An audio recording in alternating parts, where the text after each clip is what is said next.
గెలిచినట్టు కాదు, మాది గెలిచినట్టు కాదు. అంబేద్కర్ సాధించిన రిజర్వేషన్ ఫలాలు అన్నదమ్ముల్లాగా పంచుకున్నోళ్ళం అవుతామే తప్ప ఘర్షణ పడ్డోళ్ళం కాదనే విషయం కూడా మనం మర్చిపోదని నేను సవినంగా మిమ్మల్ని విజ్ఞప్తి చేస్తూ, ఇక్కడ నుంచి ప్రస్థానం మీరు చూడండి. ఎంఆర్పిఎస్ ఉద్యమం మొదలైన తర్వాత ప్రత్యక్షంగా మాదిగలకు ఉపయోగపడ్డ అంశాలు 2 మాత్రమే. ఎంఆర్పిఎస్ ఉద్యమం మొదలైన తర్వాత ప్రత్యక్షంగా మాదిగల కోణంలో ఉపయోగపడ్డది 2 అంశాలు. ఒకటి, కుల ఆత్మగౌరవాన్ని నిలబెట్టుకోవడం. ప్రధానం ఏంటంటే ఆత్మగౌరవం సంబంధించిన అంశం.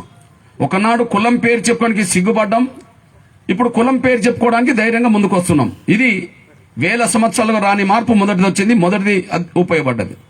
2, కొంతకాలం వర్గీకరణ అమలు జరిగిన కాలంలో 99 నవంబరు 2004 నవంబర్ వరకు ఆనాడు కేఆర్ నారాయణ్ రాష్ట్రపతిగా ఉన్న కాలంలో, కేఆర్ నారాయణ్ గారు కాంగ్రెస్ దళితుడు రాష్ట్రపతిగా ఉన్న కాలంలో షెడ్యూల్ కులాల వర్గీకరణ సమంజసమే అని చెప్పి ఆయన ఆమోద ముద్ర వేసిన తర్వాత రాష్ట్రంలో 5 సంవత్సరాల వర్గీకరణ అమలు జరిగితే 5 సంవత్సరాల కాలంలోనే దాదాపు 22,000 ఉద్యోగాలు మాదిగలకు, మాదిగ ఉపకులాలకు దక్కిన రోజులు ఉన్నాయి.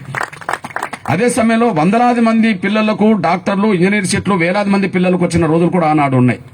అంటే చదువుల్లో కొంతకాలం ముందుకెళ్లడం, ఉద్యోగాలు కొంత అనుభవించడం, మాదిగ బిడ్డలుగా తమ అస్తిత్వాన్ని నిలబెట్టుకునే ప్రయత్నంలో రిజర్వేషన్ల ఫలాలు ఉపయోగపడ్డాయి, ఆత్మగౌరవంగా నిలబెట్టుకోవడం జరిగింది. ఈ 2 మినహాయించి ఎంఆర్పిఎస్ పాత్రగా అంత సమాజం కోసమే ఉంటుంది అనేసి మనం మర్చిపోద్దని సైన్యం కోరుతున్నాను నేను. ఎంఆర్పిఎస్ పాత్ర అంత సమాజం కోసమే ఉంటుంది. సమాజం కోసం ఎంత పాత్ర ఉంటుంది నాకు తెలిసి ఈ తెలుగు నేల మీదనే కాదు, భారతదేశ వ్యాప్తంగా జరుగుతున్న అన్ని పరిణామాలు నేను 27 సంవత్సరాలు చూస్తున్నా. నేను దాదాపు 90% రాష్ట్రాల చుట్టూ నేను తిరిగి వస్తున్నా. నేను తెలుగు నేల మీద ఎంఆర్పీ చేసిన ఉద్యమాలు భారతదేశంలో ఉండబడే ఏ రాష్ట్రంలో కూడా ఏ రాజకీయ పార్టీ చేయలేదనేసి నేను ధైర్యంగా చెప్తున్నాను. నేను తెలుగు నేల మీద ఎంఆర్పిఎస్ ప్రజల కోసం చేసిన ఉద్యమాలు అందించిన ఫలాలతో పోల్చుకుంటే ఉమ్మడి ఆంధ్రప్రదేశ్ లేదా 2 తెలుగు రాష్ట్రాలకు సంబంధించిన రాజకీయ పార్టీలతో పాటు ఎన్ని సంఘాలు పుట్టుకొచ్చినా, భవిష్యత్తులో పుట్టినా, ఇంకోటి పుట్టినా కూడా ఎంఆర్పిఎస్ చేసిన ప్రజా ఉద్యమాలతో పోల్చుకుంటే ఎవరు కూడా దాని అడుగుజాడల్లో నడవడానికి అవకాశం లేని పరిస్థితిలో చాలా అడ్వాన్స్ గా ముందుకెళ్ళింది ఎంఆర్పిఎస్ అన్ని కూడా మీ దృష్టికి నేను తీసుకొస్తున్నాను. అది పార్టీల పేరు నేను చెప్పాను, ఎందుకంటే చాలా రాజకీయ పార్టీల పెద్దలు కింద ఉంటారు, మీద ఉంటారు. కానీ ఒక్కటి మాత్రం చెప్పదలుచుకున్నాను, భారతదేశ వ్యాప్తంగా ఏ రాజకీయ పార్టీ చేయనన్ని ఉద్యమాలు సమాజం కోసం భారతదేశ వ్యాప్తంగా, ఇంక్లూడింగ్ ఆంధ్రప్రదేశ్ అంటున్నా, తెలంగాణ, ఆంధ్రప్రదేశ్, భారతదేశ వ్యాప్తంగా ఏ సంఘం, ఏ పార్టీ చేయని ఉద్యమాలు, ప్రజా ఉద్యమాలు ఎంఆర్పిఎస్ మాత్రమే చేసింది. ఉద్యమాల వరకే పరిమితం కాలే, దాని ఫలితాలు అందించేంతవరకు తీసుకెళ్లగలిగింది. ఏదైనా ఒక సమస్యను ఐడెంటిఫై చేస్తే ఐడెంటిఫై సమస్య దాని పరిష్కారం కోసం ముందుకెళ్లే కాడ మధ్యలో ఆపింది లేదు, దాన్ని వదిలింది కూడా లేదు. మధ్యలో ఆపింది లేదు, దాన్ని వదిలింది కూడా లేదు. ఉదాహరణకు ఎంఆర్పిఎస్ వర్గీకరణ ఉద్యమం 94లో మొదలైంది, 27 సంవత్సరాలు కొనసాగుతుంది. మధ్యలో ఏమైనా ఆగిందా లేదా వదిలిపెట్టామా? మీరు గమనించండి. ఎవరన్నా ఎంఆర్పిఎస్ లక్ష్య సాధన వర్గీకరణ, ఆ ఎజెండా ఇప్పుడు వదులుకోలేగా. పోనీ ఎంఆర్పిఎస్ చేతిలో ఉన్న జెండా తెల్ల జెండా, ఆ జెండా మేము ఎప్పుడు పక్కకు పెట్టలేదు కదా. నా ఒంటి మీద ఉన్న కండువ నల్ల కండువ, నా నల్ల కండువ ఎప్పుడు నేను తీసేయలేదు కదా. నా కండువ మారలే, నా జెండా మారలే, నా ఎజెండా మారలే, అది కొనసాగుతూనే ఉన్నది. కానీ సమాజం పట్ల బాధ్యతతో వ్యవహరించిన సంఘం ఎంఆర్పిఎస్ మాత్రమే. ఇతర కుల సంఘాలకు, ఇతర సంఘాలకు ఎంఆర్పిఎస్కు తేడా ఏంటంటే, చాలా కుల సంఘాలు, చాలా తెగల సంఘాలు, చాలా కుల సంఘాలు, చాలా తెగల సంఘాలు వాళ్ళ సమస్యల వరకే పరిమితం అవుతున్నాయి. సమాజం పట్ల బాధ్యత నిర్వర్తించాలన్న ఆలోచనకు రావట్లేదు. అందువల్ల అక్కడనే కుచించుకుపోతున్నాయి. అంటే విశాల దృక్పథం లేకపోవడం వల్ల అవి కుచించుకుపోతున్నాయి. కానీ ఎంఆర్పిఎస్ ఒక కులం కోసమే మొదలైనట్టు ఉంటుంది. కానీ ఇవాళ ఎంఆర్పిఎస్ చేసిన పోరాట ఫలితాలన్నీ ఈ తెలుగు నేల మీద ఉండబడే అన్ని కులాల పేదలకు ఏదో రూపంగా, పథకాల రూపంగా, పెన్షన్ల రూపంగా ఎంఆర్పిఎస్ అందించిందనేసి కూడా మీ దృష్టికి నేను తీసుకొస్తున్నాను. పథకాల రూపంగా పెన్షన్ ఎంఆర్పిఎస్ అందించేసింది. ఎంఆర్పిఎస్ ఉద్యమాలు చేసే సమయంలో రాజకీయ పార్టీలు కూడా, మీ అన్నగా చెప్తున్నా, ప్రభుత్వాలు విఫలమైన ప్రతి చోట ప్రధాన రాజకీయ పక్షాలు మౌనంగా ఉండి విఫలమైన ప్రతి చోట ఎంఆర్పిఎస్ మాత్రం దాన్ని విజయం వైపు తీసుకెళ్ళింది. అర్థమైంది అనుకుంటున్నాను నేను. ప్రభుత్వాలు విఫలమైన ప్రతి చోట, ప్రతిపక్షాలు బాధ్యతాయుతమైన పాత్ర పోషించకుండా మౌనంగా ఉన్న ప్రతి చోట ఎంఆర్పిఎస్ ప్రజా సమస్యల్ని ఎజెండా చేసుకొని ఉద్యమం నడిపే సక్సెస్ అయిపోయింది. అందుకు సాక్ష్యం మీ కన్నం చెప్తున్నాను నేను. ఇక్కడ ఎవరన్నా ఎస్సీ ఎస్టీ ఉద్యోగస్తులు ఉన్నారనుకోండి, మనకు రిజర్వేషన్లు ఎన్ని ఉపయోగపడతాయి? ఎడ్యుకేషన్లో ఉపయోగపడుతుంది, ఎంప్లాయ్మెంట్లో ఉపయోగపడుతుంది, పొలిటికల్కి కూడా ఉపయోగపడుతుంది ఎస్సీ ఎస్టీలకు. కానీ ఉద్యోగస్తులకు ప్రమోషన్లో రిజర్వేషన్లు ఎక్కడన్నా ఉంటాయా? ఉద్యోగస్తులు అయినాక కూడా ఉద్యోగాల్లో కూడా ప్రమోషన్లు ఎక్కడన్నా ఉంటాయా? ఈ దేశంలో ఎక్కడ లేవు. కమ్యూనిస్టులు మార్కిస్టులు పరిపాలించిన రాష్ట్రాలు ఉంటాయి, దళితులు అనబడుతున్న మాయావతి పరిపాలించిన రాష్ట్రాలు ఉంటాయి. అదే సమయంలో సుశీల్ కుమార్ షిండే మహారాష్ట్రలో దళితుడు పరిపాలించిన రాష్ట్రాలు ఉంటాయి. బీసీలు గిరిజనులు పరిపాలించిన రాష్ట్రాలు కూడా ఉంటాయి. ఓసీలు పరిపాలించిన రాష్ట్రాలు ఉంటాయి. కానీ ఎస్సీ ఎస్టీ ఉద్యోగస్తులకు ప్రమోషన్లో రిజర్వేషన్ అమలు చేసే రాష్ట్రం ఎక్కడ లేదు. 2 ఉమ్మడి ఆంధ్రప్రదేశ్, తెలుగు రాష్ట్రాలు మాత్రమే ప్రమోషన్లో రిజర్వేషన్ అమలు చేసే కాడికి ఎంఆర్పిఎస్ నడిపింది. ఆ సాక్ష్యం చూడాలనుకుంటే చూడండి. 2002లో నవంబర్ మాసంలో వేలాది మంది ఎస్సీ ఎస్టీ ఉద్యోగస్తులందరినీ సమీకరించి హైదరాబాద్ నగరాన్ని 36 గంటల పాటు దిగ్బంధం చేస్తే చంద్రబాబు నాయుడు దిగొచ్చి ప్రమోషన్ రిజర్వేషన్ అమలు చేస్తే వేలాది మంది నా ఎస్సీ ఎస్టీ ఉద్యోగస్తులకు ప్రమోషన్లు దొక్కుతున్నాయని కూడా మీరు మర్చిపోద్దని సార్ అనుకుంటున్నాం. అంతకుముందు పరిస్థితి ఏంటంటే ఎస్సీ ఎస్టీ ఉద్యోగస్తులకు ప్రమోషన్ రిజర్వేషన్ గగనం. ఎక్కడన్నా ఒకటో ఇద్దరు రావాలంటే వాళ్ళకి ఏదో అడ్డంకులు పెట్టి దాన్ని కేసులు పెట్టి వాళ్ళని పక్కకు పెట్టి మిగతా వాళ్ళందరూ ముందుకెళ్తారు. కానీ ప్రమోషన్ రిజర్వేషన్ వచ్చిన తర్వాత ఆటోమేటిక్గా వాళ్ళకి అమలు చేయాల్సి వస్తుంది. కాబట్టి ఉన్నత ఉద్యోగాల్లో పోవడానికి దారితీసింది. ఆ విధంగా వేలాది మంది మన ఎస్సీ ఎస్టీ ఉద్యోగస్తులకు దారితీసే అంశాన్ని ఒక ఎంఆర్పిఎస్ మాత్రమే సక్సెస్ చేసింది. మరి ఎంఆర్పిఎస్ ప్రమోషన్లో రిజర్వేషన్ల కోసం యుద్ధం చేసేంత వరకు తెలుగు నేల మీద ఆ అంశం ఎందుకు పరిష్కారం కావాలి? పోనీ తెలుగు నేల మీద పరిష్కారమైన అంశం భారతదేశంలో ఎందుకు పరిష్కారం కావాలి? ఇంకా భారతదేశంలో ఎన్నో రాష్ట్రాలు ఉన్నాయి కదా. 2002లో ఎంఆర్పిఎస్ తీసుకొచ్చిన ఉద్యమం ఫలితం వల్ల అక్కడ నుంచి ఇప్పుడు అమలు జరుగుతుంది. మరి 2002 తర్వాత కూడా మాయావతి గారు ముఖ్యమంత్రి ఉన్న రోజులు ఉన్నాయి కదా, అక్కడ అమలు చేయవచ్చు కదా. అదే సమయంలో సుశీల్ కుమార్ షిండే గారు మనకు మహారాష్ట్రలో కూడా ముఖ్యమంత్రి అయింది కదా, అమలు చేయవచ్చు కదా. ఎన్నో ప్రధాన రాజకీయ పార్టీలు పరిపాలించే రాష్ట్రాలను కూడా అక్కడ అమలు చేయవచ్చు కదా. ఎక్కడ లేనిది ఇక్కడనే ఉన్నదంటే ఎంఆర్పిఎస్ సాధించిన విజయం అట్లా ఉంటుందనేసి కూడా మీరు మర్చిపోదు. ప్రభుత్వాలు పార్టీలు విఫలమైన ప్రతి చోట ఎంఆర్పిఎస్ దాని విజయం వైపు నడిపింది అనడానికి మొదటి సాక్ష్యం అది. రెండో సాక్ష్యం మీకు చెప్తున్నా నేను. మీ అందరి దగ్గర ఆరోగ్యశ్రీ కార్డు ఉన్నది. ఆరోగ్యశ్రీ కార్డు ఉండడంటే అర్థమైంది మీ ఇంట్లో 15 నుంచి 20 లక్షలు ఉన్నట్టు. బ్యాంకులో డబ్బులు ఉంటే నీ అవసరం కోసం ఉపయోగించుకుంటావు, తీస్తావు. కానీ ఆరోగ్యశ్రీ కార్డు అంటే నీ కుటుంబంలో ఎవరికి అనారోగ్య సమస్య వచ్చినా కూడా ఐదుగురికి వచ్చినా 5 నాళ్ళు 20 లక్షల రూపాయలు పెట్టి ప్రైవేట్ ఆసుపత్రిలో ఆపరేషన్ చేసుకోవడానికి నీకు బ్యాంకు డిపాజిట్ ఆరోగ్యశ్రీ కార్డు పేరు మీద ఉన్నట్టు అనేసి కూడా మీరు మర్చిపోద్దని సార్ అనుకుంటున్నాను. ఆరోగ్యశ్రీ కార్డు అంటే అది కార్డు కాదు. నీ దగ్గర ఉండబడే 20 లక్షలు నీ అనారోగ్య సమస్య ఉత్పన్నమవుతే పరిష్కరించుకోవడానికి కార్పొరేట్ ఆసుపత్రికి వెళ్ళి ఆపరేషన్ చేయించుకోవడానికి వైద్యం అందించుకోవడానికి అదో నీకు ఆధారం కార్డు అనేసి కూడా మీరు మర్చిపోద్దని సార్ అనుకుంటున్నాను. మరి ఆరోగ్యశ్రీ కార్డు అనేది భారతదేశంలో ఎన్నో ప్రభుత్వాలు ఉన్నాయి కదా, అక్కడ అమలు జరగవచ్చు కదా. ఆరోగ్యశ్రీ కార్డు అనేది భారతదేశంలో అన్ని ప్రభుత్వాలే కదా, అక్కడ అమలు జరగవచ్చు కదా. ఈ తెలుగు నేల మీదనే ఆరోగ్యశ్రీ కార్డు ఎందుకు వచ్చింది? సమస్యను ఐడెంటిఫై చేస్తే పరిష్కారం కోసం నిజాయితీగా ఉద్యమం చేస్తే పరిష్కారం జరగడానికి దారితీసింది. 2004లో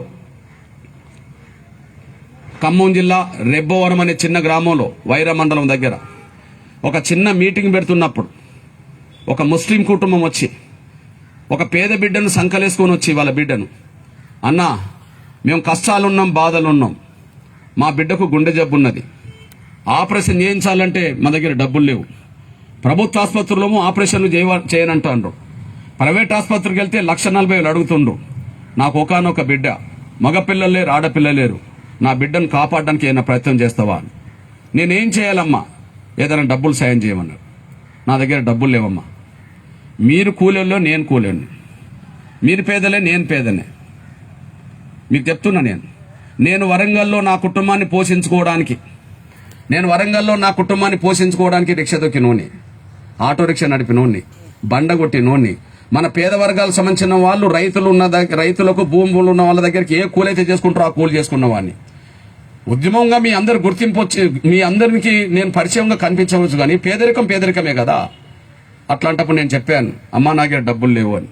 కానీ ఒక మాట చెప్పాను, డబ్బులు లేవు కానీ మనసుంటే మార్గం అయితే ఉంటుందిగా, మనసుంటే మార్గం ఉంటుంది కదా. నేను చెప్పాను, అమ్మా నేను డబ్బులు ఇవ్వను కానీ ఆపరేషన్ చేపిస్తాను అన్న. ఆమెకు అర్థం కాలే. అన్న ఆపరేషన్ ఖర్చే డబ్బులతో కూడుకున్నది అవుతే డబ్బులు లేకుండా ఆపరేషన్ ఎట్లా చేపిస్తావు అన్నది. నా దగ్గర డబ్బులు లేవు తల్లి, గవర్నమెంట్ దగ్గర లేవా అమ్మ, గవర్నమెంట్ దగ్గర ఇప్పించి చేపిస్తాను అన్న. నీ దయా అన్నది, నా బిడ్డను కాపాడితే చాలు అన్నది. నేను అన్న తర్వాత రాజశేఖర్ గారు మే 14, 2004లో ముఖ్యమంత్రిగా ప్రమాణ స్వీకారం చేశాడు. నేను ఏమాత్రం ఆలస్యం చేసినా బిడ్డ చచ్చిపోతుందని చెప్పి ఆ నసీం అనే పేద ముస్లిం కుటుంబాన్ని తీసుకెళ్లి రాజశేఖర్ గారిని కలిశాను. లేక్యూ గెస్ట్ హౌస్లో ధర్మదర్శన మధ్యలో ఆయన అందరినీ చూస్తూ వస్తున్నాడు. మే 21, 2004 అంటే ఆయన ప్రమాణ స్వీకారం చేసిన వారం రోజులకే తీసుకెళ్లే. వేలాది మంది ఉన్నారు అప్పుడు, కొత్తగా ముఖ్యమంత్రి కాబట్టి వారం రోజులే కాబట్టి. నేను ఆ జనంలో నిలబడితే నా దగ్గరకు వచ్చిండు కండువని గుర్తుపట్టుకొని వచ్చి, కృష్ణ ఇంత జనంలో నువ్వు ఉండాల్సిన అవసరం ఏమున్నది, నువ్వన్నా లోపల రావచ్చు కదా అన్నాడు. నేను ఒక్కనైతే లోపలికి వచ్చాను సార్, నలుగురితో కలిసి వచ్చాను కాబట్టి నేను రాలేకపోయినాను, ఏదన్నా సమస్య ఉంటే ఇక్కడనే చెప్పుకుందామని ఇక్కడ ఉన్నాను అన్న. సరే ఏంటి విషయం అన్నాడు. నాకు కుటుంబం ఏం చెప్పిందో గదే ఆయనకు చెప్పా, వాళ్ళ ముందే చెప్పా. నసీమ తల్లి, నసీమ తండ్రి, వాళ్ళ నానమ్మ, నలుగురిని తీసుకెళ్ళా. పేద కుటుంబం. ఏం కృష్ణ అంటే, సార్ గుండె జబ్బు ఉన్నది అమ్మాయి, నేను మొన్న మీటింగ్ పెడితే ఇలా సమస్య నా దగ్గరకు వచ్చింది సార్, దయచేసి మీరు ఆపరేషన్ చేయించండి సార్, పేద కుటుంబం అన్న. నేను ఎంత అవుతుందని నన్ను అడిగిండు. నేను కూడా 1,40,000 అని చెప్పి ఎస్టిమేషన్ ఇచ్చా. ఆ ఎస్టిమేషన్ తీసుకున్నాక ఆయన ఒక మాట అన్నాడు, కృష్ణ ఎస్టిమేషన్ 1,40,000 కానీ నా సహాయ నిధి నుంచి 25,000 ఇస్తాను అన్నాడు. అంతకుముందు ఆరోగ్యశ్రీ పథకం రాకముందు ఏ ముఖ్యమంత్రి అయినా ఒక ఎమ్మెల్యే లెటర్ మీద గుండె జబ్బులున్నా ఏ జబ్బులున్నా ఒక 25,000 రూపాయలు శాంక్షన్ చేసేది, అది మొదటి నుంచి ఉన్నది. ఆ 25,000 ఇస్తా అన్నాడు. నేను అప్పుడు అడిగాను, మీరు 25,000 ఇస్తే ఇంకా 1,10,000 ఎవరు పెట్టుకుంటారు అని, కన్నోళ్ళు పెట్టుకుంటారు కదా అన్నాడు.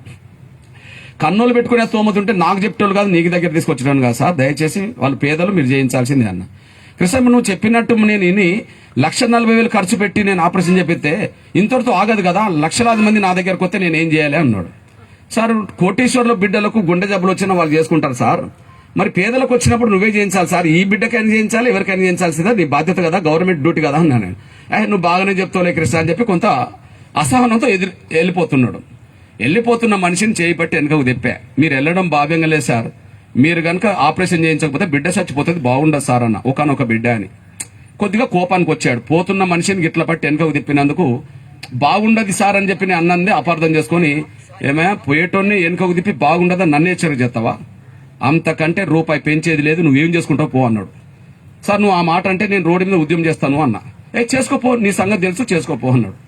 అప్పుడు నేను ఏం చేయాలి, నేను అనుకున్నా నసీమ బిడ్డనే కాదు ఈ రాష్ట్రంలో ఉండబడ్డ పేదలందరికీ ఒక పరిష్కారం దొరకాల్సిందే అని చెప్పి నేను మనసులో పెట్టుకొని బయటికి తీసుకొచ్చి ఆ బిడ్డకి 2,000 చేతిలో పెట్టి, అమ్మా నేను మళ్ళా పిలిచినప్పుడు రా అమ్మా, ఇంతటితో నేను ఆపను, కానీ నేను చేసే ప్రయత్నం చేశాను కానీ ఆయన చేయలేదు కదమ్మా అంటే, ఆ అమ్మాయి ఒక మాట అన్నది, చెల్లె ఎవరు నసీమ తల్లి, అన్న నువ్వు నా దగ్గర మాట ఇచ్చినప్పుడు ఇంత దూరం తీసుకొస్తావని కూడా నేను అనుకోలేదు, కానీ గుర్తు పెట్టుకొని అయితే తీసుకొచ్చావు కదన్నా, ముఖ్యమంత్రిని కలిపావు కదన్నా, ఆయనకు పెద్ద మనసు లేకపోతే నువ్వు చేసేది ఏమున్నదని అన్నది. సరే అర్థం చేసుకున్న తల్లి అనుకున్నా నేను. అయినా సరే నా బాధ్యత వదలనమ్మా, ఒక 2 నెలలు పిలిపిస్తా, నువ్వు రా అని చెప్పాను, వాళ్ళని ఇంటికి పంపాను. కానీ నేను ఇంటికి పోలేగా, దీనికి ఒక పరిష్కారం వెతకాలని చెప్పి ఈ రాష్ట్రంలో గుండె జబ్బుతో బాధపడుతున్న పేదలు ఎక్కడెక్కడున్నారో వాళ్ళందరి కోసం రాష్ట్రం మొత్తం తిరిగా. నేను ఉమ్మడి రాష్ట్రం తిరిగి ఆగస్టు 7, 2004లో హైదరాబాద్ లో పెద్ద మీటింగ్ పెట్టారు. ఆ మీటింగ్ కు వేల మంది చిన్న పిల్లల్ని తల్లిదండ్రులు తీసుకొని వచ్చేశారు, గుండె జబ్బుతో బాధపడుతున్న పిల్లల్ని. వేదిక మీద రాజకీయ నాయకులు వెలిశారు, అందరూ ఇటువైపు ఉంటారు. ఇగో ఇది 2004 ఆగస్టు 7. ఇటువైపు రాజకీయ నాయకులు ఉంటారు, కిషన్ రెడ్డి గారు ఉంటారు, ఈటల రాజేందర్ గారు ఉంటారు, సిపిఎంలు ఉంటారు, అన్ని రాజకీయ పార్టీలు ఉంటారు, లాల్ జాన్ బాస్ ఉంటారు, ప్రతి ఒక్కరు ఉంటారు. ఇటువైపు డాక్టర్లు ఉంటారు, నాకు రైట్ సైడ్ రాజకీయ నాయకులు, లెఫ్ట్ సైడ్ డాక్టర్లు, ముందట మీడియా, వేల మంది ఇట్లా ముందరకు వస్తున్నారు పిల్లలు. కానీ దురదృష్టవశాత్తు అదే రోజు గుండె జబ్బుతో బాధపడుతూ ఒక పిల్లోడు అక్కడనే చచ్చిపోయింది. వాళ్ళ ఈటల రాజేందర్ నియోజకవర్గం సంబంధించిన కమలపురం మండలం శనిగరం నియోజకవర్గ గ్రామానికి సంబంధించిన ఒక పిల్లోడు చనిపోయాడు, శోభన్ అనే పిల్లోడు చచ్చిపోయాడు. ఇక ఆ చనిపోయిన బిడ్డ శవాన్ని చూసి అందరు ఏడవడం మొదలుపెట్టిండు. ఎందుకు, వాళ్ళ సంఖ్యలో ఉన్న బిడ్డలు కూడా గుండె పిల్లలే కదా, వాళ్ళ సంఖ్యలో ఉన్న బిడ్డలందరూ గుండె పిల్లలే. ఇక ఈ బిడ్డ చచ్చిపోయిండు, మా బిడ్డ కూడా చచ్చిపోతారని చెప్పి అందరు ఏడవడం మొదలు పెట్టేశారు. ఏంటి మరి పరిష్కారం? ఇక అంటే ఆ బిడ్డలు ఇక మళ్ళీ ఇళ్ళకి పోయినా సత్తారు కదా. ఈ శోభన్ పరిస్థితి ఏంటిది? చంద్రబాబు నాయుడు గారు కూడా 25,000 ఇచ్చిండు అంత ముఖ్యమంత్రిగా, కానీ డబ్బులు లేవు, చేయించుకునే డబ్బులు లేవు కాబట్టి మళ్ళీ ఆపరేషన్ల కోసం మీటింగ్ జరిగితే అక్కడికి వచ్చేసారు, ఆడబిడ్డ చచ్చిపోయింది. ఇంకా ఈ బిడ్డని 2 చేతుల పట్టుకొని ఆ మీటింగ్ హాల్ నుంచి బయటికి తీసుకొచ్చి ట్యాంక్ బండ్ మీద ప్రదర్శన చేసి ట్యాంక్ బండ్ మీద ఉండబడి అంబేద్కర్ విగ్రహం కాడ ఈ శవాన్ని పెట్టుకొని నేను శోభన్ తండ్రితో పాటు పిల్లల తల్లిదండ్రులు రోడ్డు మీద కూర్చొని మొత్తం నడి రోడ్డు మీద కూర్చొని ఈ పిల్లలందరికీ ఉచిత ఆపరేషన్ జరిగేంత వరకు నేను రోడ్డు దిగిపోయే ప్రసక్తి లేదని చెప్పి మొత్తం రాస్తారోగ చేయడం మొదలుపెట్టా. అక్కడిని నా చుట్టూ చిన్న పిల్లలు, వాళ్ళ తల్లిదండ్రులు, రాజకీయ నాయకులు, అన్ని పార్టీలు, అన్ని సంఘాలు, రోడ్ అంతా బ్లాక్ అయిపోయినాయి. ఎక్కడ అది? ట్యాంక్ బండ్ కాడ అర్ధ గంట బ్లాక్ అవుతే హైదరాబాద్ అంతా దిగ్బంధమైనట్టే. ఆడ బ్లాక్ చేయడం మొదలుపెట్టా. ఈ వార్త రాజశేఖర్ గారికి తెలిసింది. ఈ వార్త రాజశేఖర్ గారికి తెలిసింది. అప్పుడు రాజశేఖర్ గారు ఎక్కడున్నారు? ఢిల్లీలో ఏపీ భవన్లో ఉన్నాడు, విలేకరుల సమాచారం ఉన్నాడు. వెంటనే అక్కడ నుంచి కమిషనర్ అక్కడ ఏకే కానటే నా పక్కనే ఉన్నాడు, మంత్రి చంద్రశేఖర్ నా పక్కనే ఉన్నాడు. వాళ్ళిద్దరికి ఫోన్ చేసి మీ కృష్ణ మాదిగకు ఫోన్ చేయమని చెప్పి మన చంద్రశేఖర్ అన్నాడు. చంద్రశేఖర్ మాదిగైనే ఆయన. చంద్రశేఖర్ను బాగా కోపడి నువ్వెందుకు పోయినావు అక్కడికి, మీ వాడి సంగతి నేను చెప్తా, మీ వాడికి ఫోన్ ఇవ్వమంటే నాకు ఫోన్ ఇచ్చాడు. ఢిల్లీలో ఆయన ఏం మాట్లాడిండో ఢిల్లీ విలేకరు రిపోర్ట్ చేసిండు, నాతో ఫోన్లో మాట్లాడింది.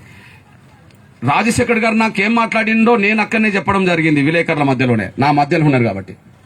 ముఖ్యమంత్రి మాట్లాడతాడని చెప్పి నేను నమస్కారం సార్ అన్న. నేను ప్రతి నమస్కారం పెట్టకుండానే ఏం కృష్ణ హైదరాబాద్ లో కొత్త డ్రామా మొదలు పెట్టినావా అన్నాడు ఆయన పద్ధతిలో. ఇది డ్రామా కాదు, ఉద్యమం అని నేను అన్నా. ఏం ఉద్యమే నీ ఉద్యమం? 1000 మంది పిల్లలు రోడ్డు మీదకి వచ్చి ఇప్పటికిప్పుడు ఆపరేషన్ చేయమని నా మెడ మీద కత్తి పెడితే ఎట్లా చేయించాలనుకుంటున్నావు అన్నాడు. ఈ రోజు 1000 మంది వచ్చిన మాట నిజమే గానీ ఆ రోజు ఒక్కరే వచ్చారు కదా మరి నసీమను 2.5 నెలల క్రితము. ఆ ఒక్క బిడ్డ కన్నా ఎందుకు చేయించలేదు సార్ అని నేను అన్నా. అంటే నన్ను బెదిరిస్తున్నావా మళ్ళా అన్నాడు. నేను అప్పుడు బెదిరేలే, ఇప్పుడు బెదిరేలే, బెదిరించేంత శక్తి నాది కాదు కానీ ఆనాడైనా ఈనాడైనా పిల్లల ప్రాణాల కోసం మాట్లాడుతున్నా, అర్థం చేసుకో అన్నా. నన్ను అర్థం చేసుకో జాగ్రత్త అన్నాడు. ఏం సార్ జాగ్రత్త అంటున్నావు అన్నా. అరే జాగ్రత్త అంటే కూడా నీకు అర్థమవుతలేదా? నీ సంగతి నాకు తెలుసు, నా సంగతి నీకు తెలియదు, జాగ్రత్త బతుకు అన్నాడు. అంటే అర్థం ఏంటిది? బెదిరిస్తున్నట్టే కదా సార్. ఇప్పుడు నువ్వు బెదిరిస్తే నేను భయపడి ఇంటికి వెళ్తే బిడ్డలందరూ చచ్చిపోతారు సార్. నా చుట్టూ పోలీసులు ఉన్నారు, కొట్టిస్తావో సంపిస్తావో జైల్లో పెట్టిస్తావో నీ ఇష్టం కానీ ఈ పిల్లలందరికీ ఈ రోజే ప్రైవేట్ ఆసుపత్రుల్లో చేర్పించి ఆపరేషన్ చేపిస్తామని నీ నోట్ నుంచి మాట వచ్చేంత వరకు మాత్రం నేను కదిలే ప్రసక్తి లేదు సార్, నీ ఇష్టం చేసుకో సార్ అని నేను అన్నా. వెంటనే ఫోన్ కట్ చేసిండు. 12:30కు సంభాషణ కట్. 6:30 దాకా నేను రోడ్డు దిగిపోలే, మొత్తం ప్రపంచం అంతా చూస్తున్నది లైవ్ లో. ఇక రాజశేఖర్ గారికి అర్థమైపోయింది, ఇదేదో నా మెడకు చుట్టుకుంటుంది అనుకున్నాడు. ఆయన ముందుకు వచ్చిండు, ఒకటే ప్రకటన చేసిండు. ఈ రోజు ఎన్ని 1000 మంది పిల్లలు వచ్చారో ఈ రాత్రి నుంచే అన్ని ప్రైవేట్ ఆసుపత్రులు చేసి ఉచిత ఆపరేషన్ మొదలుపెట్టేసేసాడు. ఆ మొదలు పెట్టేయడమే కాదు, నేను రేపు అఖిలపక్ష సమావేశం పెడతా, దీనికి ఒక ప్రత్యేకమైన స్కీమ్ తీసుకొస్తా అని ప్రకటన చేసిండు. ఢిల్లీ నుంచి హైదరాబాద్ వచ్చిండు, అఖిలపక్ష సమావేశం పెట్టిండు.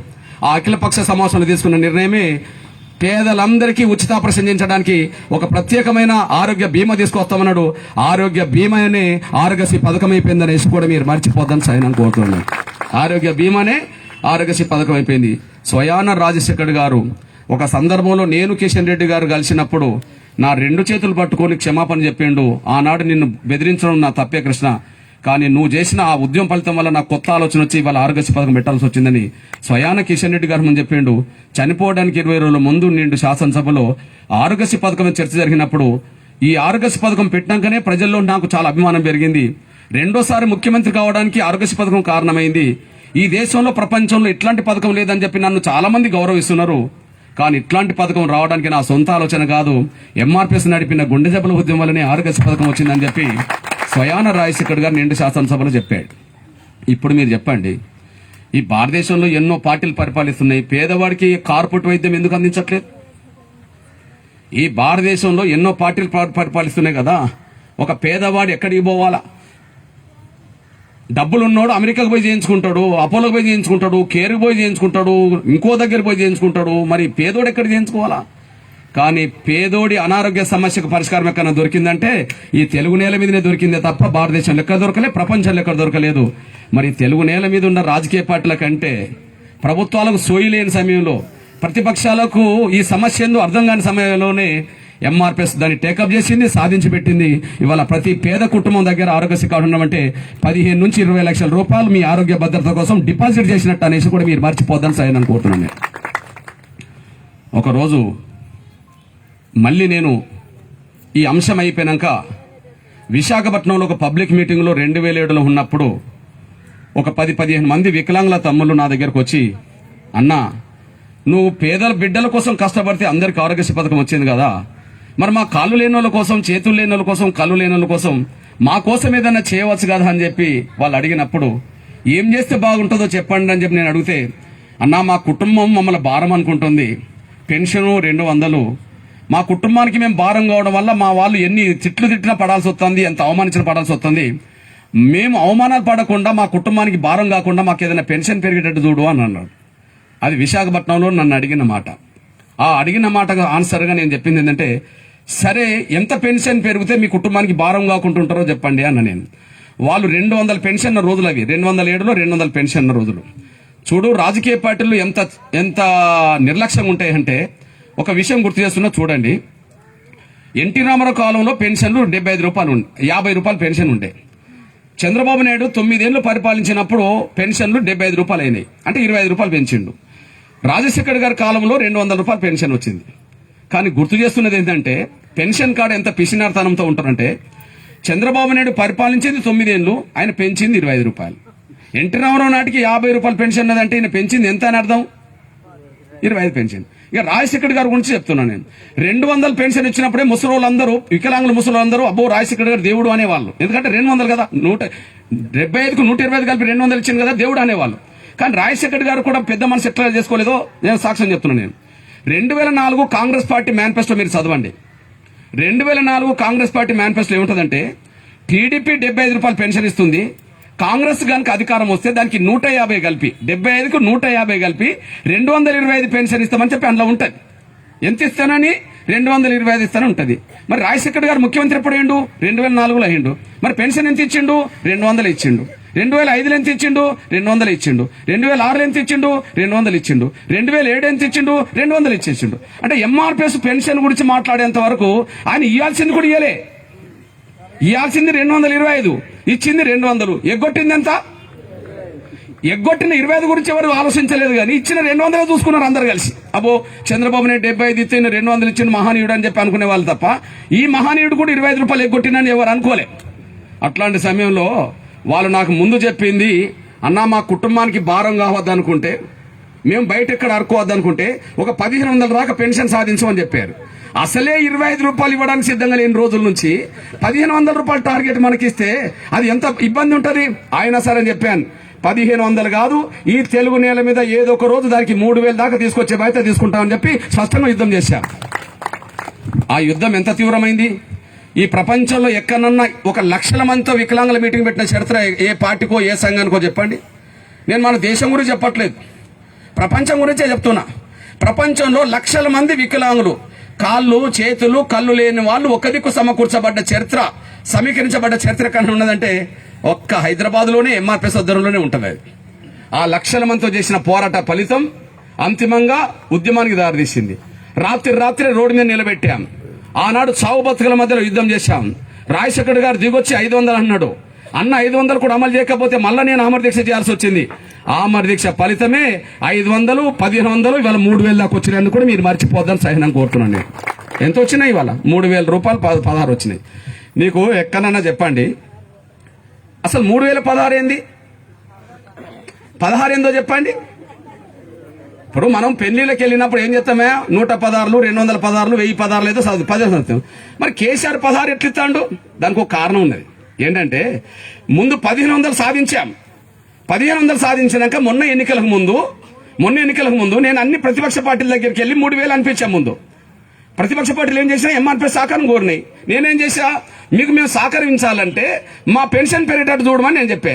ఎంత పెన్షన్ బాగుంటుందంటే, మీకు పోయేదేం లేదు, 1500 3000 చేయమని నేను అన్నా. అంటే అప్పుడు ప్రతిపక్షాలు ఆటోమేటిక్గా వాళ్ళందరూ 3000 అన్నారు. 3000 అన్న వెంటనే కేసీఆర్ ఏమన్నాడు, యాడ్ నుండి తెచ్చిస్తారు 3000 అని ఈయన అన్నాడు. మీరు కొంగరకాలం సభలో కేసీఆర్ ఉపన్యాసం చూడండి.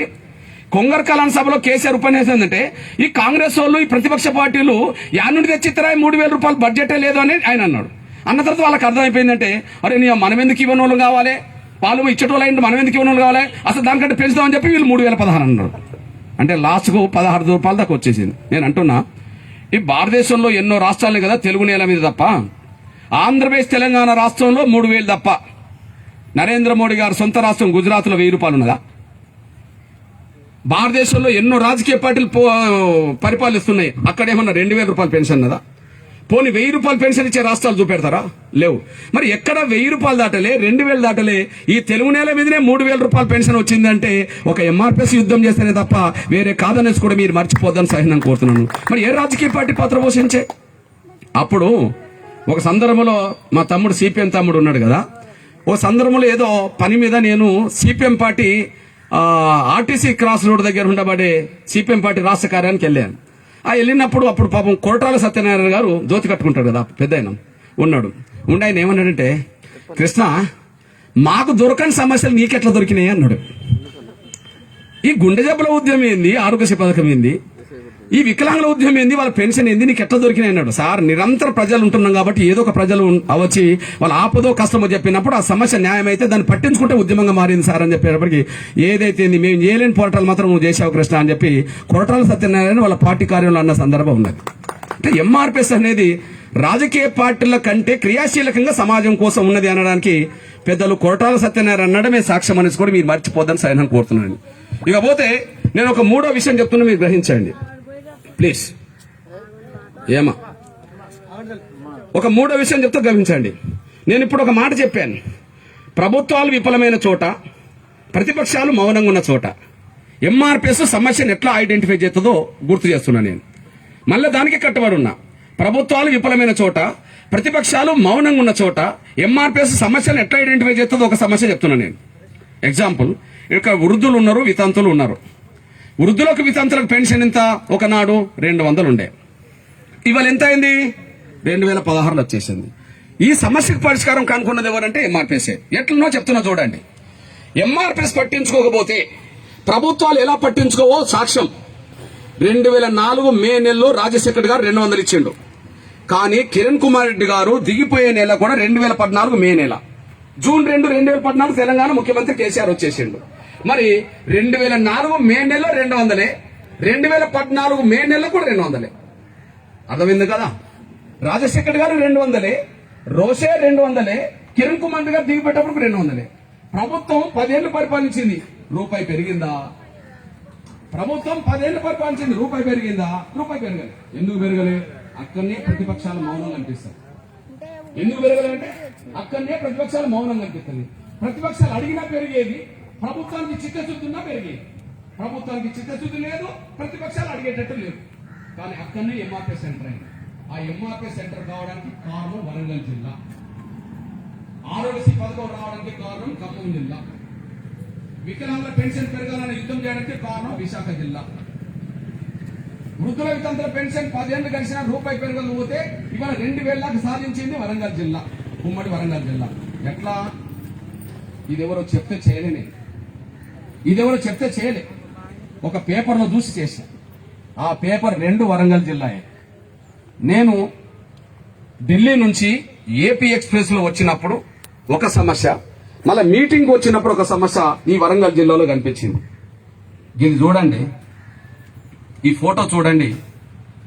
ఒక ముసలి తల్లి, ఈమెది మహబూబాద్ దగ్గర డోర్నకల్ మధ్యలో ఉండబడే గుండ్రాతి మడగనే గ్రామం.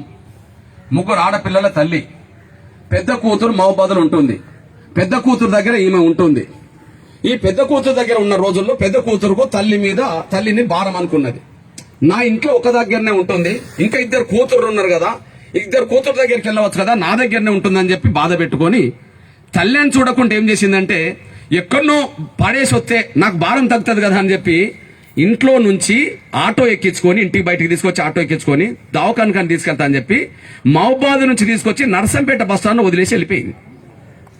చూడండి, భారమైన పేగబంధం, కన్న తల్లిని బస్ స్టాండ్ లో వదిలేసిన కూతురు అని చెప్పి పేపర్లో వచ్చేసింది. ఇది నేను కల్లారా చూశా. భారమైన పేగబంధం, కన్న తల్లిని బస్ స్టాండ్ లో వదిలేసిన కూతురు అని చెప్పి. ఇది ఎప్పుడు? సెప్టెంబర్ 8, 2012. ఓకే, ఇది చూసాం. అప్పటికి 200 పెన్షన్ ఉన్నది కదా, అప్పుడు 200 పెన్షన్ ఉన్నది కదా, రైట్.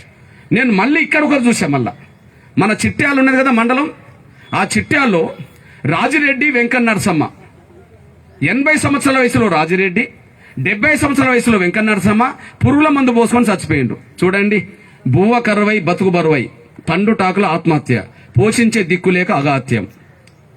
నిజంగా ఈ సంఘటన చూసి నా కళ్ళలో నీళ్ళు వచ్చినాయి. బస్ స్టాండ్లో చూసినప్పుడు బాధ అనిపించింది. ఈ సంఘటన చూసి ఏడుపు వచ్చింది. కానీ బాధపడితే ఏడిస్తే పరిష్కారం కాదు కదా. వాళ్ళని ఎట్లన్నా కాపాడుకోవాలి, వాళ్ళకు ఒక బిడ్డగా, ఒక పెద్ద కొడుగా వాళ్ళ పాత్ర పోషించాలని చెప్పి అప్పుడు నాకు ఆలోచన వచ్చిందంటే, ఈ 200 పెన్షన్ రూపాయల నుంచి 2 రూపాయలు మార్పు రాలేదు కాబట్టి ఏ కన్న బిడ్డలు కూడా తల్లిదండ్రులు సరిగా చూసుకోవట్లేదు. అదే 200 స్థానంలో ఒక 1000 రూపాయలు కనుక సాధిస్తే, కన్నందుకు కాకపోయినా నెలకు 1000 రూపాయలు చూసైనా సరే ఆ కన్న తల్లిదండ్రులు సరిగా చూసుకుంటారని చెప్పి 1000 రూపాయల పెన్షన్ కోసం యుద్ధం మొదలు పెట్టాల్సి వచ్చేసింది. ఆ 2 సంఘటనలే కారణం. అక్కడి నుంచి ఉమ్మడి ఆంధ్రప్రదేశ్ మొత్తం తిరిగి 10 లక్షల మందితో హైదరాబాద్లో మీటింగ్ పెట్టా. ఉమ్మడి ఆంధ్రప్రదేశ్ తిరిగి 10 లక్షల మంది హైదరాబాద్లో పెట్టా. హైదరాబాద్ మీటింగ్ వేదిక మీద అతిరథ మహాధరులను పిలిచా. ప్రతిపక్ష నాయకుడు చంద్రబాబును పిలిచా. కేసీఆర్ను రమ్మని నేను పిలిస్తే ఆయన రాకుండా ఈటల రాజేందర్ పంపిండు. బీజేపీ కిషన్ రెడ్డి గారు వచ్చేసిండ్రు. సిపిఎం నాయకులు వచ్చేసారు. వైసీపీ నాయకులు వచ్చారు. కాంగ్రెస్ నాయకులు వచ్చారు. అందరు వచ్చేశారు. ముందు 10 లక్షల మంది ఉన్నారు. వేదిక మీద అన్ని పార్టీలు ఉన్నారు. చంద్రబాబు నాయుడు అప్పుడే పాదయాత్ర ముగించుకొని వచ్చేశాడు. మీటింగ్కి వచ్చిన వెంటనే, వేదిక మీదకి వచ్చిన వెంటనే చంద్రబాబు నాయుడు నా దగ్గర కూర్చొని ఒక మాట అన్నాడు. కృష్ణ, ఇన్ని లక్షల మంది ఎట్లా సమీకరించావు అని. అది ఉప్పల్లో 100 ఎకరాల ఖాళీ స్థలం తీసుకొని అక్కడ పెట్టా. హైదరాబాద్లో మీటింగ్ ప్లేస్ సరిపోదని చెప్పి అక్కడ పెట్టేశా. ఎట్లా సమీకరించావు కృష్ణ ఇన్ని లక్షల మంది అన్నాడు. నేను రమ్మంటే వచ్చిన వాళ్ళు కాదు, వాళ్ళ బాధలు, వాళ్ళ కష్టాలు ఇక్కడ తీసుకొచ్చాను సార్ అన్న. నేను ఏదైతే నువ్వు మంచి పని చేస్తున్నావు కానీ కృష్ణ, పెన్షన్ ఎంత పెంచితే బాగుంటుంది అన్నాడు. ఎవరు? మేమిద్దరం మాట్లాడుకుంటున్నాం. ఇక పెన్షన్ ఎంత పెంచితే బాగుంటుంది కృష్ణ అన్నాడు. నేను అన్నా, ఈ బ్యాచ్ పిసినారి బ్యాచే కదా అని చెప్పి నువ్వు మనసులో చెప్పు సార్ అన్న. నేను ఎందుకంటే ముందు ఆయన దూరం తెలుసుకోవాలని. ఆయన ఎంత తోడు 25 రూపాయల బ్యాచ్ 9 ఏళ్ళు పరిపాలించి పెంచింది ఎంత? 25 రూపాయలు. మళ్ళీ నన్ను ఎందుకు అడుగుతున్నా అని చెప్పి నేను అన్నా, సార్ నీ మనసులో చెప్పు సార్ అన్న. నేను ఆయన ఏమన్నాడంటే 700 ఇస్తా కృష్ణ అన్నాడు. నేను అన్నా, నువ్వు 700 అంటున్నావు, నువ్వు 1000 రూపాయలు అంటున్నావు సార్, దయచేసి మన మధ్యలో తేడా 300. సార్ ఈ 300 నువ్వు పెంచి 1000 రూపాయలు ఇస్తే మన జోబుల నుండి ఇస్తలేం కదా సార్, అంత బడ్జెటే కదా, ప్రజలదే కదా సార్, నువ్వు 1000 రూపాయలు ఇస్తే సార్ ఈ ముసలోళ్ళందరూ నీకే ఓట్లేస్తారని నేను అన్నా. నా మాట ముందు 10 నిమిషాలు వినలేదు కానీ ఎప్పుడైతే ముసలోళ్ళందరూ నీకే ఓట్లేస్తారన్నప్పుడు, ఓకే కృష్ణ నాతో ముందు మాట్లాడించు నేనే అంటా అన్నాడు ఆయన. సార్ నువ్వే మాట్లాడు, అందరితో అనిపిస్తాను నేను అన్నా. నేను వెంటనే ఆయన మాట్లాడిండు. ఒక 10 నిమిషాలు ఆయన జనరల్ ఉపన్యాసం, పాదయాత్ర అనుభవాలు చెప్పుకుంటూ నేను మళ్ళీ అధికారంకి వస్తేనే 1000 రూపాయలు ఇస్తానని నేను అన్నాడు. ఈ ముసలోళ్ళందరూ 1000 రూపాయలు అంటే లేచి తప్పట్లు కొట్టేశారు. ఈయన మళ్ళీ డౌట్గా నవ్వుకుంటూ నా దగ్గరకు వచ్చేయండి. కృష్ణ, ముసలోళ్ళు చూస్తే అందరు తెల్లెంటుకలు వాళ్ళ చేతుల కర్రలని మరి ఎట్లా లేచిండ్రు అంటాడు ఆయన. అందరు తెల్లెంటుకల బ్యాచే, మళ్ళీ అందరి చేతుల కర్రలు ఉన్నాయి, మళ్ళీ ఎట్లా లేచారు కృష్ణ అన్నాడు. సార్ 1000 అనేటప్పటికి అన్ని మర్చిపోయి లేచింది సార్, మళ్ళీ నీకెందుకు డౌట్ సార్, వాళ్ళందరూ ముసలోళ్ళే నీకు ఎత్తారు సార్ అన్న. ఆయన ఉపన్యాసం చేస్తే కూర్చున్నాడు. ఇక వరస పడ్డది అక్కడ. వెంటనే నా స్నేహితుడు ఎవరు, కిషన్ రెడ్డి అన్న, నువ్వు మాట్లాడా అన్న. ఆయన 1000 రూపాయలు అన్నాడు. ఏమంటే అది అంటాడు. కేసీఆర్ ఈటల రాజేందర్ పంపాడు కదా, ఈటల రాజేందర్ నువ్వు మాట్లాడమంటే మా నాయకుడు కూడా 1000 రూపాయలు ఇమ్మన్నాడు అని చెప్పి ఆయన చెప్పేశాడు. సర్వసత్యనారాయణ కేంద్ర మంత్రి వచ్చిండు, ఆయన కూడా 1000 రూపాయలు అన్నాడు. వాళ్ళని ఇవ్వద్దనేది ఎవరు, వాళ్ళే పరిపాలిస్తుండే అప్పటికి. ఎవరు? సర్వసత్యనారాయణ 1000 రూపాయలు అన్నాడు. ఈ లోపు వైసీపీ జగన్ జైల్లో ఉన్నాడు, విజయమ్మ పార్టీ నడుతుంది, మన గట్టు రామచంద్ర అక్కడికి వచ్చేసాడు. నేను చంద్రబాబుతో 1000 రూపాయలు అనేటప్పటికీ ఆయనకు డౌట్ వచ్చేసింది. ఎందుకంటే విజయమ్మ ఏం చెప్పి పంపింది ఆయనను, 600 ప్రకటించు కృష్ణమాదిగ ముందు ప్రజలకు అని ఈమె చెప్పిందట. ఈయనకు వచ్చేటప్పటికే నేను 1000 రూపాయలు అనిపించి ఈయన మళ్ళీ వెంటనే ఫోన్ చేశాడు. అమ్మ నువ్వు నన్ను 600 అని చెప్పమంటివి, చంద్రబాబుతో కృష్ణ 1000 రూపాయలు అనిపించిండు, మళ్ళీ అందరు లేచి ఆయనకు సపోర్ట్లు కొట్టిందమ్మా, 600 అంటే ఎవరు లేస్తారమ్మంటే నువ్వు 1000 రూపాయలు అన్నది ఆయన అన్నట్టు. ఆయన 1000 రూపాయలు అన్నాడు. ఈలో మన తమ్ములు వచ్చిండు సిపిఎం, నాకు శరోద్యుక్తులు వచ్చేయమంటారంటే అన్న ఇప్పుడే 5000 అనిపించాను వీళ్ళు అంటారు. మళ్ళీ ఎవరు? మన బ్యాచ్. అప్పుడు ఇక నేను అన్నా, ఇప్పుడు 1000 రూపాయలు అనిపించడానికి నేను 6 నెలలు తిరిగాను, ఇంత పెద్ద మీటింగ్ పెట్టాల్సి వచ్చింది, మీరు కూడా 1000 రూపాయలు అన్నానంటే ఆటోమేటిక్గా మళ్ళీ తర్వాత పెరుగుతాయన్నాను. వాళ్ళు 1000 రూపాయలు అన్నారు. నేను అంటున్నాను, ఆ 2 సంఘటనలు, నర్సంపేట బస్టాండ్ విషయం, చిట్యాల 2 మరణాల విషయం, ఆ 2 సంఘటనలు ఆసరి చేసుకుని పెన్షన్ గురించి యుద్ధం చేస్తేనే ఆ 1000 రూపాయల పెన్షన్ అందరూ ఒప్పుకోవాల్సి వచ్చింది. అన్ని పెట్ల మేనిఫెస్టో పెట్టారు, గా 1000 రూపాయలు అమలు జరిగినాయి, గా 1000 రూపాయలే ఇవాళ 2000 2 రాష్ట్రాలు అమలు జరుగుతున్నాయని కూడా మీరు మర్చిపోదని సైన్ అనుకుంటున్నాను. ఈ భారత నేల మీద ఏదన్నా రాష్ట్రంలో 1000 రూపాయలు పెన్షన్ వస్తుందా ఈ వృద్ధుల వితంతులకు? అంటే ఎంఆర్పీఎస్ సెంటర్ కాకపోతే ఎట్లుంటది, ఎంటర్ అయితే ఎట్లుంటుందో చెప్తున్నా నేను. ఎంఆర్పీఎస్ సెంటర్ కాకపోతే 10 ఏళ్ళు 10 రూపాయలు పెంచలే, రూపాయి పెంచలే. ఎంఆర్పీఎస్ సెంటర్ కాకపోతే ప్రతిపక్షాలు ఒక మాట అడగలే, గవర్నమెంట్ పెంచలే. కానీ ఎవరు యుద్ధం చేయాల్సి వచ్చిందంటే ఎంఆర్పీఎస్ సెంటర్ పాయింట్ అయింది, యుద్ధం చేసింది, అది సాధించి పెట్టింది. ఇవాళ ఫలితాలు అందరికీ అందుబాటులోకి వచ్చినాయని కూడా మీరు మర్చిపోదని సహనం కోరుతున్నాను. నేను 4వ విషయం చెప్తున్నా. నేను ఇది ఇక్కడ ఉన్నది కదా, ఇది ఏంటిది మనకి ఏ చట్టం అమలు జరుగుతుంది? మనకు ఆదివాసులది. ఇది గిరిజన చట్టాలకు సంబంధం లేదు. పేదలు ఎక్కడున్నా ఇవి అమలు జరుగుతాయని కూడా మీరు మర్చిపోదని సరే నేను కోరుతున్నాను. ఆరోగ్యశ్రీ కాదు, గిరిజన చట్టాలు ఉంటేనే చట్టాలు లేకపోతుంది. ఆరోగ్యశ్రీ కార్డు అందరికి లేదా? ఓకే, లేదా? వికలాంగుల పెన్షన్ అందరికి లేదా? ఇక్కడ వృద్ధుల వితంతుల పెన్షన్ అందరికి లేదా? తెల్ల రేషన్ కార్డు బియ్యం కొట్ట గురించి మాట్లాడుతున్నా. నేను పేదవాడిని, నాకు ఆకలి తెలుసు, బాధలు తెలుసు. 2 పూటలు తిండి లేకపోతే, 2 రోజులు తిండి లేకపోతే కళ్ళు ఎట్లా పడతాయో, కళ్ళు తిరిగి ఎట్లా పడాల్సి వస్తుందో, కడుపులో పేగులు ఎట్లా వెళ్తాయో నాకు తెలిసిన నేను. ఇట్లాంటి సమయంలో బియ్యం కోట గురించి మీరు ఆలోచించండి. మళ్ళా చెప్తున్నా, ప్రభుత్వాలు విఫలమైన చోట, ప్రతిపక్ష పార్టీలు మౌనంగా ఉన్న చోట ఎంఆర్పీఎస్ ఎంటర్ అవుతే పరిస్థితి ఎట్లుంటుందని చెప్పడం కోసం చెప్తున్నా నేను. ఒక సాక్ష్యం చెప్తున్నా చూడండి. ఎన్టీ రామారావు కాలంలో తెల్ల రేషన్ కార్డు బియ్యం కోట 5 కిలోలు ఉండే ఒక్కొక్కరికి. ఆలోచించుకోండి. ఎన్టీ రామారావు ముఖ్యమంత్రి ఉన్న కాలంలో ఒక్కొక్కరికి 5 కిలోలు ఉండే. కానీ ఎన్టీ రామారావు దిగిపోయినాక చంద్రబాబు వచ్చిండు. చంద్రబాబు ఎంత ఇచ్చిండు? 4. తగ్గినాయా పెరిగినాయా? మరి అన్ని పార్టీలు అసెంబ్లీలో ఉన్నాయి, అప్పటికి అన్ని రాజకీయ పార్టీలు అసెంబ్లీలో ఉన్నాయి. కిలో తగ్గించినా కూడా ఎందుకు తగ్గించినా అని చెప్పి గట్టిగా నిలబెట్టి 5 కిలోలు అమలు చేయించలేకపోయారు. కిలో తగ్గినాయి, ఎందుకు తగ్గిస్తున్నావు అని చెప్పి గట్టిగా మాట్లాడి అసెంబ్లీలో 5 కిలోలు అమలు చేయించలేకపోయారు. 9 ఏళ్ళు 4 కిలోలు ఇచ్చిండు ఆయన. పార్టీలు ఏం చేసినట్టు? 9 ఏళ్ళు 4 కిలోలు ఇచ్చిండు. పోనీ కాంగ్రెస్, మళ్ళా కాంగ్రెస్ రాజశేఖర్ గారు ముఖ్యమంత్రి అయ్యిండు కదా, మరి రోషే అయ్యిండు కదా, కిరణ్ కుమార్ రెడ్డి గారు అయ్యిండు కదా, వీళ్ళు 10 ఏళ్ళు పరిపాలించారు కదా. మరి 10 ఏళ్ళు ఎంత ఇచ్చిండ్రు? అదే 4 కిలోలు ఇచ్చిండ్రు. అంటే చంద్రబాబు నాయుడు 9 ఏళ్ళు, కాంగ్రెస్ వాళ్ళు 10 ఏళ్ళు, 19 సంవత్సరాలు 1 కిలో తగ్గు అమలు జరిగిందే తప్ప ఉన్న 5 కిలోలు అమలు చేయలేకపోయినరు. ఉన్న 5 కిలోలు అమలు చేయించలేకపోయింది ఎవరు? అట్లాంటి పరిస్థితిలో నేను వృద్ధుల వితంతుల కోసం తిరుగుతున్నప్పుడు మన వరంగల్ జిల్లాలో కొత్తూరు అనే గ్రామం ఉన్నది.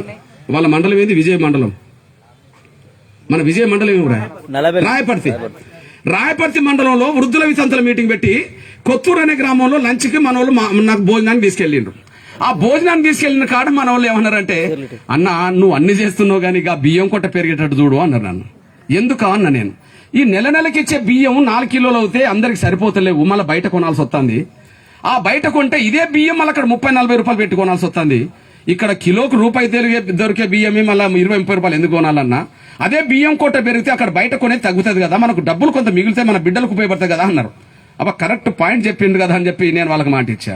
అమ్మా, ఈ వృద్ధుల వితంతుల పెన్షన్ సంస్థ మీటింగ్ అయిపోయిన వెంటనే తెల్ల రేషన్ కార్డు బియ్యం కొట్ట పెరగాలని చెప్పి ఖచ్చితంగా కొట్లాడతానమ్మా, ఖచ్చితంగా పెరిగేటట్టు చూస్తాను అన్నా నేను. ఆ ఇచ్చిన మాట నిలబెట్టుకోవడానికి ఆకలి కేకల యాత్ర చేయాల్సి వచ్చిందనేసి కూడా మీరు మర్చిపోద్దని సాయం కోరుతున్నాను. ఏ యాత్ర? యాత్ర పేరేంటిది? ఆకలి కేకల యాత్ర చేశాను. అప్పుడే ప్రకటన చేసిన చూడు, బియ్యం కోట పెంచమని ఒక పార్టీ కూడా కోరట్లేదు, పేదలను గాలికి వదిలేసే సర్కారులు అని చెప్పి ఎప్పుడైతే యుద్ధం మొదలుపెట్టామో ఆ యుద్ధం సరిగ్గా ఎన్నికలకు ముందే మొదలుపెట్టేటప్పటికీ అన్ని పార్టీలు ఒక నిర్ణయానికి వచ్చినాయి. ఆ పార్టీల నిర్ణయం మేరకే, ఎంఆర్పీఎస్ ఒత్తిడి మేరకే మళ్ళీ 4 కిలోలపై వాళ్ళ 6 కిలోలు అయిందనేసి కూడా మీరు మర్చిపోద్దని సహనం కోరుతున్నాను. మీరు చెప్పండి, చంద్రబాబు నాయుడు 9 ఏళ్ల కాలంలో, కాంగ్రెస్ 10 ఏళ్ల కాలంలో 19 సంవత్సరాలు అవుతే బియ్యం కోట పెంచమని అడిగిన పార్టీ పేరు చెప్పండి. బియ్యం కోట 1 కిలో, 2 కిలోలో, 3 కిలోలో ఒక పెంచమన్న ఒక పార్టీ పేరు చెప్పండి. ఒక సంఘం పేరు చెప్పండి. ఎవరు లేరు. మరి ఎవరు చేయాల్సి వచ్చిందంటే ఎంఆర్పీఎస్ చేయాల్సి వచ్చింది. ఇప్పుడు చెప్పండి, నేను మాదిగ బిడ్డనే కావచ్చు, కానీ ఎస్సీ ఎస్టీ ఉద్యోగస్తుల ప్రమోషన్ రిజర్వేషన్లు ఎస్సీఎస్టీలకు అందట్లేదా? నేను మాదిగ బిడ్డనే కావచ్చు. అవును, ఈ దేశ కుల వ్యవస్థలో నా తల్లిదండ్రులు మాదిగ కాబట్టి నన్ను మాదిగ అంటారు. మీరు ఏ కుల, మీ తల్లిదండ్రులు ఎవరైతే ఆ కులం మిమ్మల్ని అంటారు. ఇక్కడ ఎవరికైనా ఒక కులం ఉన్నది వర్తిస్తుంది, నాకు కూడా వర్తిస్తుంది, పక్కకు పెడదాం. కానీ నాకు కులం కంటే, మతం కంటే మానవత్వం ముఖ్యమనే లేజెండతో ముందుకెళ్లడం వల్లనే ఇన్ని సమస్యలు పరిష్కారమైంది. అందుకని ఆరోగ్యశ్రీ కార్డు లేని కులం ఏదైనా ఉన్నదా? వికలాంగుల పెన్షన్ పెరగలేని కులం వాళ్ళు ఉన్నారా? వృద్ధుల వితంతుల పెన్షన్ పెరగలేని కులం ఉన్నారా? తెల్ల రేషన్ కార్డు బియ్యం కొట్ట పెరగని కులం వాళ్ళు ఎవరైనా ఉన్నారా? అందరికీ వర్తిస్తుంది కదా. మరి పేరుకు కుల సంఘమే గాని ప్రజా ఉద్యమాలు చేసే కాడ ఓకే వినపడుతుందా? పేరుకు కుల సంఘమే గాని ప్రజా ఉద్యమాలు నిర్మించే కాడ, ప్రజా సమస్యల్ని గుర్తించి పరిష్కారం వైపు నడిపే కాడ ఎంఆర్పీఎస్ఏ క్రియాశీలకమైన పాత్ర ఈ తెలుగు నేల మీద పోషిస్తున్నది. ఈ తెలుగు నేల మీద జరిగిన ఉద్యమాలు భారతదేశంలో ఎక్కడ జరగవు, పరిష్కారాలు ఎక్కడ దొరకవు అనేసి కూడా మీ దృష్టికి పోతున్నాను. ఇంకొక విషయం గుర్తు చేయండి, ఇక్కడ మహిళలు ఉన్నారు, వాళ్ళ గురించి కూడా ఒక విషయం మాట్లాడతా. ఇక్కడ మహిళలు ఉన్నారు, వాళ్ళ గురించి కూడా మాట్లాడతారు. పురుషులు స్త్రీలు సమానమే కదా, సగం మంది పురుషులు ఉంటే సగం మంది స్త్రీలు ఉన్నారు కదా. తెలంగాణ రాష్ట్ర ఉద్యమంలో